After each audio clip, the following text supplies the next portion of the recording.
তিন দিনের মালয়েশিয়া সফর শেষে ঢাকায় পৌঁছেছেন প্রধান উপদেষ্টা। বাংলাদেশের শিক্ষা, স্বাস্থ্য, আবাসন খাতে ব্যবসায়ীদের বিনিয়োগের আহ্বান। ভোট বানচালের হুমকিকে স্বৈরাচারের পদধ্বনি মনে করছে বিএনপি।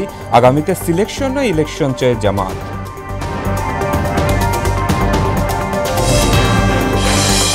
সিলেটের ভোলাগঞ্জ থেকে লুট হওয়া পাথর উদ্ধারে রাতভর যৌথ বাহিনীর অভিযান, শতাধিক ট্রাকে তল্লাশি।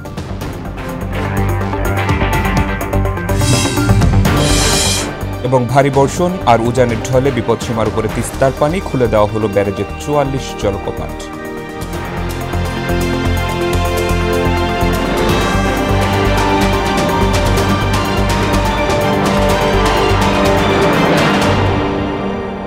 আসসালামু আলাইকুম, সবাইকে মোহনা সংবাদে স্বাগত। শুনছিলেন শিরোনাম।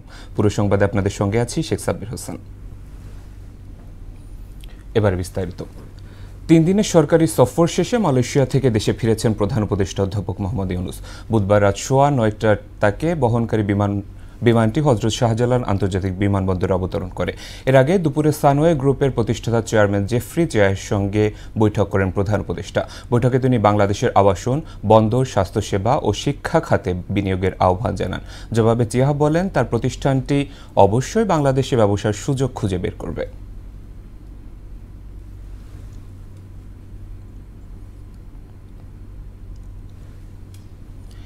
একটি গোষ্ঠী মব সন্ত্রাসকে ক্যান্সারে পরিণত করেছে বলে অভিযোগ করেছেন বিএনপি সিনিয়র যুগ্ম মহাসচিব রুহুল কবির রিজভী।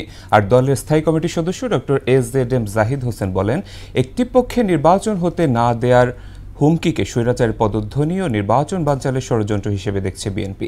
বুধবার রাজধানীতে আলাদা অনুষ্ঠানে তারা এসব কথা বলেন। আরও জানাচ্ছেন হুমায়ুন কবির।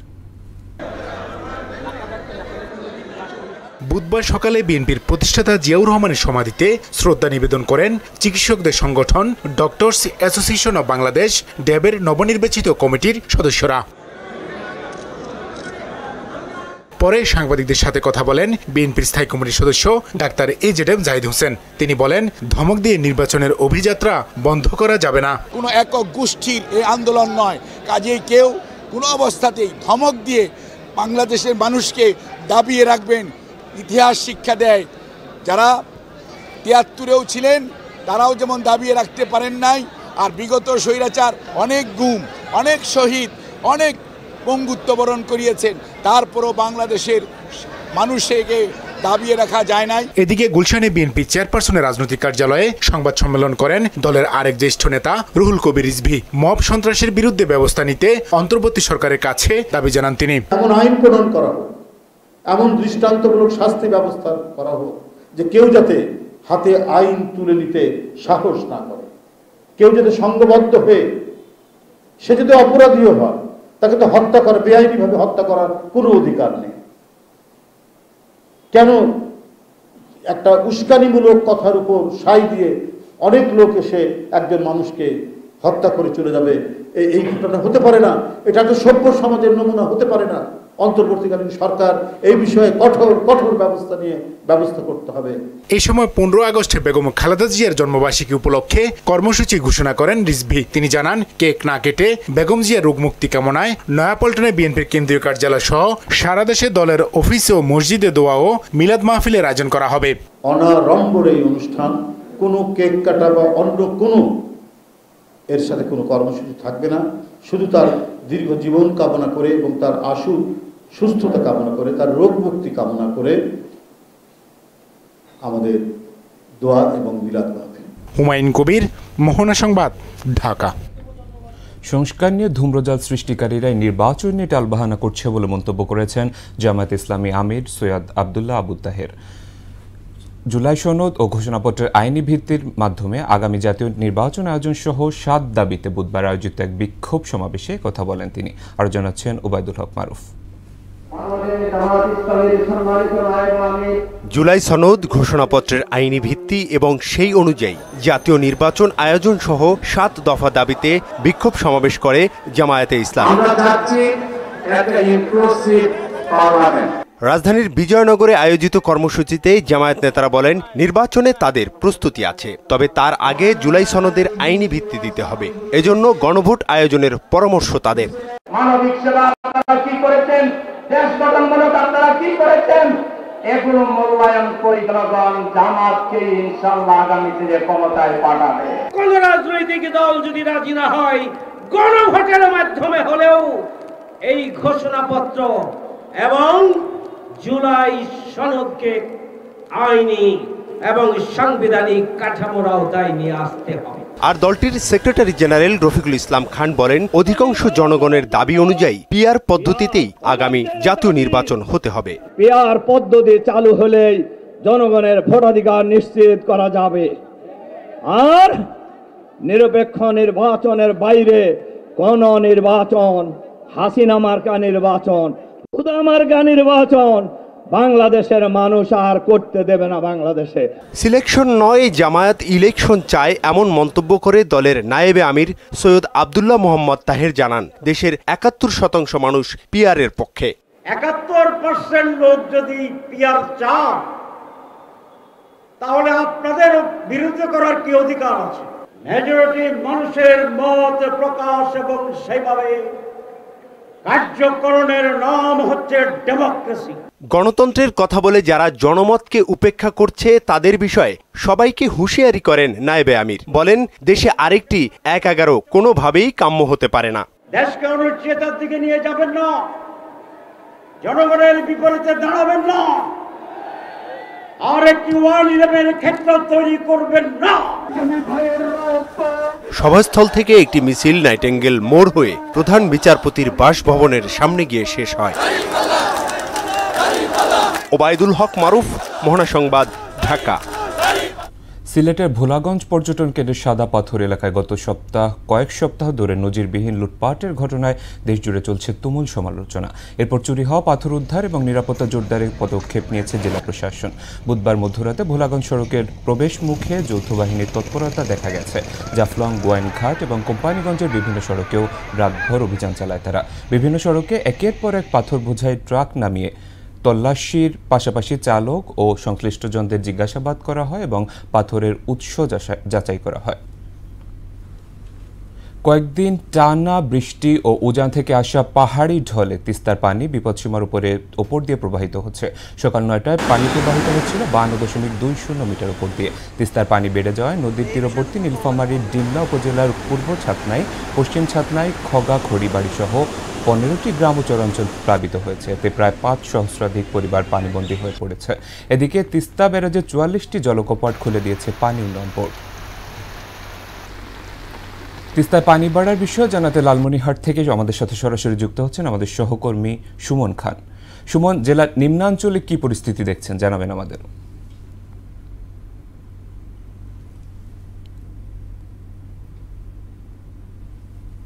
যে আসলে গত ২ দিনের টানা ভারী বর্ষণে এবং ভারত থেকে ধেয়ে আসা পাহাড়ি ঢলে কিন্তু ব্যাপক পানি বৃদ্ধি পেয়েছে। গত কালকে কিন্তু থেকে পানি বৃদ্ধি শুরু করছে। পাশাপাশি গতকালকে বিপদসীমা ৭ সেন্টিমিটার উপর দিয়ে প্রবাহিত হলেও কিন্তু আজ সকাল ৬টায় যদি পানি উন্নয়ন বোর্ডের তথ্য অনুযায়ী আমি বলি, সেটি হচ্ছে ১১ সেন্টিমিটার উপর দিয়ে প্রবাহিত হচ্ছে।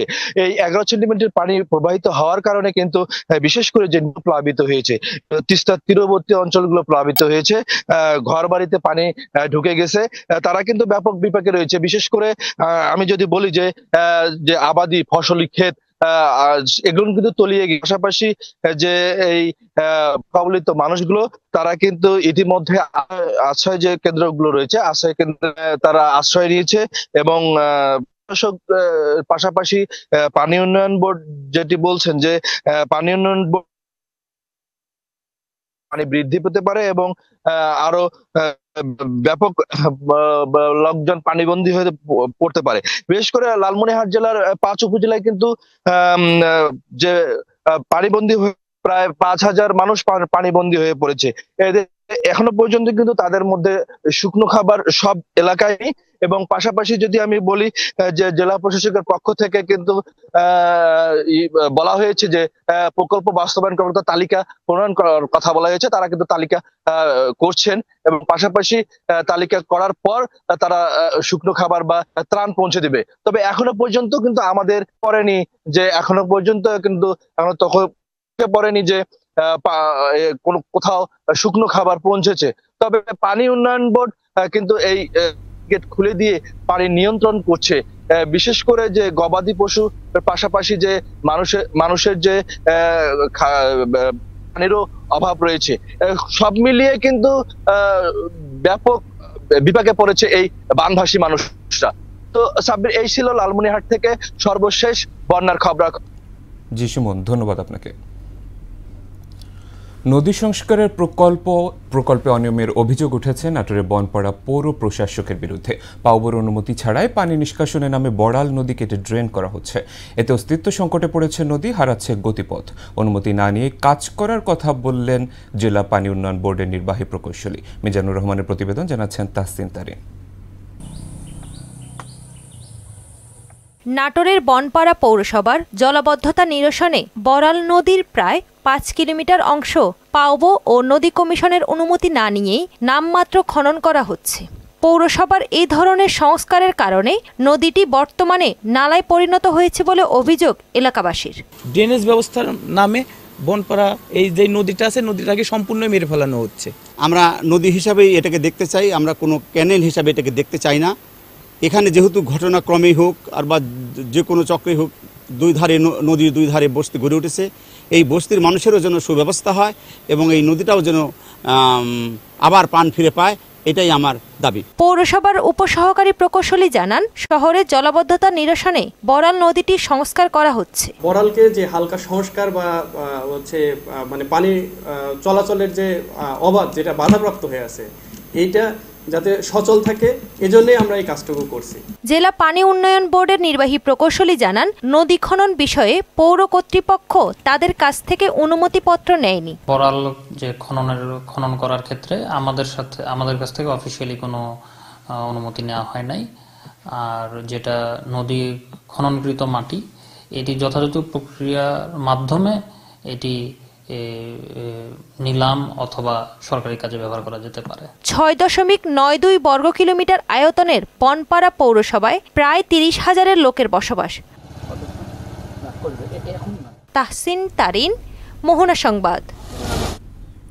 আবহাওয়া অনুকূলে থাকায় চলতি মৌসুমে টাঙ্গাইলে আখের বাম্পার ফলন হয়েছে। তাই আখ কাটা ও বিক্রিতে ব্যস্ত সময় পার করছেন কৃষকরা। এবছর জেলায় 450 হেক্টর জমিতে আখের আবাদ হয়েছে। কৃষকদের প্রয়োজনীয় সহায়তা দিচ্ছে কৃষি বিভাগ। মীর আনোয়ার হোসেন টুটুলের প্রতিবেদন, জানাচ্ছেন সিফাত রহমান জেসি। টাঙ্গাইলের বড়ুহাট, সোনার, বেলতাসরায়, পোড়াবাড়ি এলাকায় আখের বাম্পার ফলন হয়েছে। অনুকূল আবহাওয়া, রোগবালাই ও পোকামাকড়ের আক্রমণ না থাকায় এই বছর আখ চাষে ব্যাপক সাফল্য এসেছে। পাইকাররা ক্ষেত থেকে কিনে নিয়ে সরবরাহ করছেন দেশের বিভিন্ন প্রান্তে। তাতে পরিবহন খরচ না হয় লাভবান হচ্ছেন কৃষকরা। প্রতি পিস আখ 30 থেকে 40 টাকা, আর প্রতি গ্লাস আখের রস বিক্রি হয় 10 থেকে 20 টাকা। কম খরচে বেশি লাভ পাওয়ায় আখ চাষে ঝুঁকছেন কৃষকরা। আমরা আবাদ করি, পাইকার রাখা থেকে নিয়ে যায়। বেশিরভাগ হলো রস আলাদার পার্টিরা এলো বেশি ব্যবহার করে, খাওয়াই নেওয়ারাও আছে, কিন্তু রস হলো বেশি ব্যবহার করে। বর্তমানে আমরা কুশালের পাতা ভেঙে দিতেছি। কুশাল বছর বছর আমাকে ভালো ফলন হয়। ঈশ্বর দিস হলো কুশাল, রং বেলাসি, তারপর মিষ্টি দানা, সাদাটা, আল্লাহ গেলে খুব ভালো হয়েছে। কৃষি অফিস থেকে আমাদের যথেষ্ট সহযোগিতা করে, এমনকি তারা দেখতে পারা হয়। টাঙ্গাইলে এবছর 450 হেক্টর জমিতে আখের চাষ হয়েছে। কৃষকদের প্রয়োজনীয় সহযোগিতা ও পরামর্শ দিচ্ছে কৃষি বিভাগ। কৃষকদেরকে উৎসাহিত করার জন্য আমরা উন্নত মানের যে জাতগুলো আছে আমাদের ঈশ্বরদীর থেকে, সেই জাতগুলো ইকো গবেষণা ইনস্টিটিউট, তার মধ্যে আমরা কিছু কিছু চারা তাদেরকে বিনামূল্যে আমরা বিতরণ করি। এবং পাশাপাশি বছর একটা নির্দিষ্ট সময়ে এই সমস্ত কৃষকদেরকে এবং মাঠ পর্যায়ে আমাদের উপসহকারী কৃষি অফিসার আছে, তাদেরকে আমরা ঈশ্বর গবেষণা ইনস্টিটিউটের মাধ্যমে আমরা কিছু প্রশিক্ষণের ব্যবস্থা করি, যাতে করে আখ চাষ করে তারা যাতে মানে আধুনিক যে প্রযুক্তিগুলো আছে সেগুলো তারা ব্যবহার করতে পারে এবং সে আলোকে তার উৎপাদনটা আরও বেশি তারা এখান থেকে পেতে পারে। আখ চাষের পাশাপাশি টাঙ্গাইলে দ্রুতই চিনিকল প্রতিষ্ঠিত হবে, এমনটাই প্রত্যাশা স্থানীয় কৃষকদের। সিফাত রহমান জেসি, মোহনা সংবাদ। সময়ের পালাবদলে হারিয়ে যাচ্ছে রূপগঞ্জের ঐতিহ্যবাহী কাঠের নৌকা শিল্প। বর্ষা মৌসুমে একসময় যে নৌকার হাট জমে উঠত, আজ তা বিলুপ্তির পথে। ঐতিহ্যবাহী এই শিল্পের সঙ্গে জড়িতরা অভাব অনটনে এখন আর ভালো নেই। কাঠের নৌকা শিল্পকে টিকিয়ে রাখতে কম সুদে ঋণ সহায়তার কথা জানান উপজেলার নির্বাহী কর্মকর্তা। সাত্তার আলী সোহেলের প্রতিবেদন, জানাচ্ছেন আফরিন পপি। কয়েক দশক আগেও নারায়ণগঞ্জের রূপগঞ্জ উপজেলার গোলাকান্দাইল, ভোলানাথপুর, কায়েতপাড়া, রূপসী, কাঞ্চন, তারাবো ও মুড়াপাড়া এলাকায় বর্ষা এলে নানা হাটে কাঠের নৌকার জমজমাট বেচা কেনা হতো। সময়ের পরিক্রমায় নৌকার হাট আর তেমন বসে না, কমে গেছে ক্রেতার ভিড়ও। একসময় রূপগঞ্জ ও ডেমরার আশেপাশের গ্রামগুলোতে বর্ষা শুরুর আগেই তৈরি হতো অসংখ্য নৌকা। চাহিদা থাকায় অনেকেই এই পেশাকে জীবিকার প্রধান উৎস হিসেবে গ্রহণ করেছিলেন। আগে এক মৌসুমে যত নৌকা তৈরি হতো, এখন তার 1/3 হয় না। ভালো নেই এ শিল্পের সঙ্গে জড়িতরা। নৌকা এখন বিকে না, রাস্তাঘাট হয়ে গেছে, যার ফলে আমরা খুব করুণ অবস্থায় আছি। আগে বানাইতাম মনে হয় আপনার 20টা প্রতি সপ্তাহে, এখন 5টাও বানাই না, কারণ বেচা বিক্রি নাই। এখন বর্তমানে খাল বিল বইরা সম্পূর্ণ নষ্ট করে ফেলাইতেছে বড় বড় কোম্পানি ঢুকিয়া। আমাদের এই নৌকার ঐতিহ্য ব্যবসাটা একবারে বিহীন হয়ে যেতেছে। ঐতিহ্যবাহী এই শিল্পকে টিকিয়ে রাখতে কম সুদে ঋণ সহায়তার কথা জানান উপজেলা নির্বাহী কর্মকর্তা। এই পেশাটাকে আমাদের ঐতিহ্যের স্বার্থেই বাঁচিয়ে রাখা উচিত। আমাদের এই রূপগঞ্জে এবং ঢাকার ওপাশে ডেমরার সাইডে অনেক নৌকা তৈরি হয়, তো আমরা সেটির খোঁজ খবর পেয়েছি। আমরা উপজেলা থেকে তাদেরকে স্বল্প মূল্যে আমরা কিন্তু স্বল্প ঋণে আমরা ঋণ প্রদান করে থাকি। আমাদের কাছে যদি ওনারা আসেন, অবশ্যই আমরা ঋণের ব্যবস্থা করে দিব। নৌকা শিল্প শুধু একটি ব্যবসা নয়, এটি একটি ঐতিহ্য। এই শিল্পের সাথে জড়িত আছে এখানকার মানুষের জীবনযাত্রা, সংস্কৃতি এবং ইতিহাস। তাই এই ঐতিহ্যবাহী শিল্পকে টিকিয়ে রাখার জন্য প্রয়োজনীয় পদক্ষেপ নেওয়া দরকার। আফরিন পপি, মোহনা সংবাদ। এবার সারা দেশে অনুষ্ঠিত সভা সমাবেশ নিয়ে প্রতিনিধিদের তথ্যচিত্রে একটি ডেস্ক রিপোর্ট।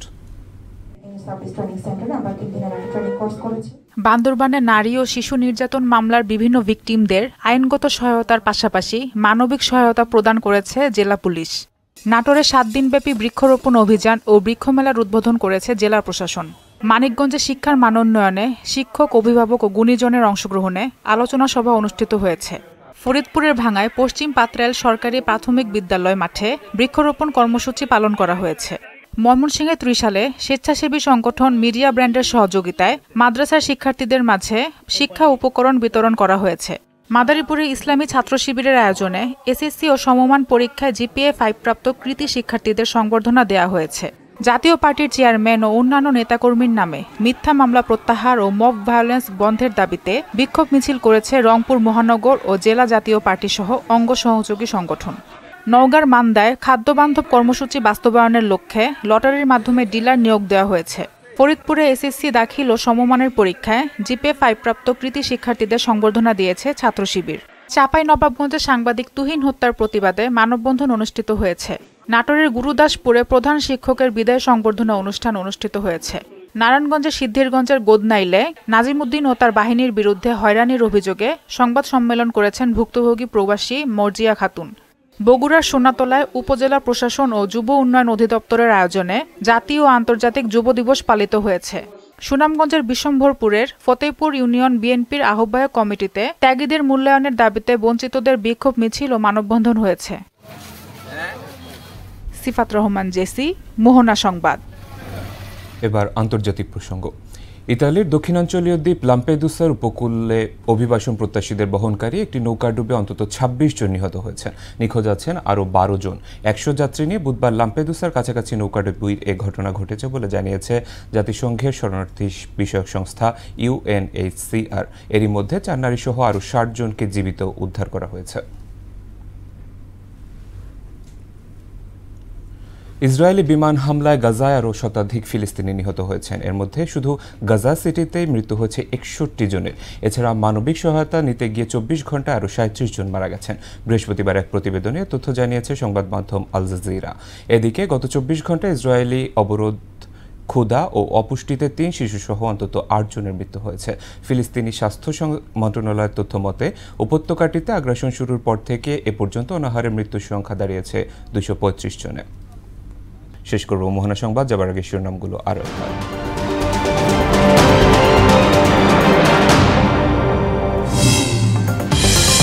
3 দিনে মালয়েশিয়া সফর শেষে ঢাকায় পৌঁছেছেন প্রধান উপদেষ্টা। বাংলাদেশের শিক্ষা, স্বাস্থ্য, আবাসন খাতে ব্যবসায়ীদের বিনিয়োগের আহ্বান। ভোট বানচালের হুমকিকে স্বৈরাচারের পদধ্বনি মনে করছে বিএনপি। আগামীতে সিলেকশন না ইলেকশন চায় জামাত।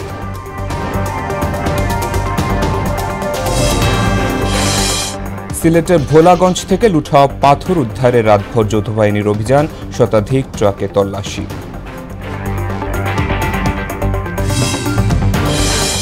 এবং ভারী বর্ষণ আর উজানের ঢলে বিপদসীমার উপরে তিস্তার পানি, খুলে দেওয়া হলো ব্যারেজের 44 জলকপাট।